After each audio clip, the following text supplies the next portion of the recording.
আমরা গ্রামে এরকম তুইলা এরকম বাড়ি দিতাম, তারপরে এটা মুষ্টি বানতো বাইন্দা, তারপরে এগুলা বিক্রি করতে নিয়ে যেত। ভাবি গ্রামের একটা ফিল দিয়ে দিল আমাদের। আমি ক্লাস 7-এ পড়ি সময় ভাবি, তো আমি স্কুল থেকে আইসা ভেন্ডি তারপরে টমেটো এগুলা ফলাইতাম। তো একবার এমন টমেটো হয়েছে যে আপনি টমেটোর গাছটা এরকম দেখছেন না, এই যে এরকম লাঠি দিয়ে দিচ্ছেন, আমি এরকম লাঠি দিয়ে এরকম মাচা দিয়ে দিছিলাম। ওই বছর এত টমেটো হইছে ভাবি। আমি যখন সিডগুলা দিয়েছিলাম আমি জানতাম না যে লাল শাক খোলা খোলা ভাবে করতে হয়, আমি সব একসাথে দিয়ে দিয়েছি।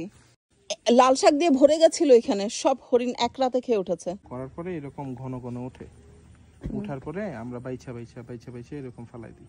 যে এখানে আবার ধইনা পাতা উঠা শুরু হয়েছে।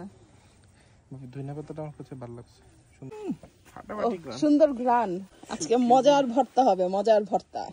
লাউয়ের ডগাগুলো কেটে দিলে এটা আরো বিস্তার লাভ করবো। মানে বিসমিল্লাহির রহমানির রহিম কাটলাম, আর এটা আজকে আমরা খাবো। নিচের শুনেছি যে সব পাতা কেটে ফেলা ভালো, তাহলে বলে ওই যে রোদ লাগে। এটার মধ্যে লইট্টা শুটকি দেওয়া আছে আর অল্প লাল শাক এখান থেকে নেওয়া আছে, সব মিক্স করে ভর্তা হয়ে গেছে।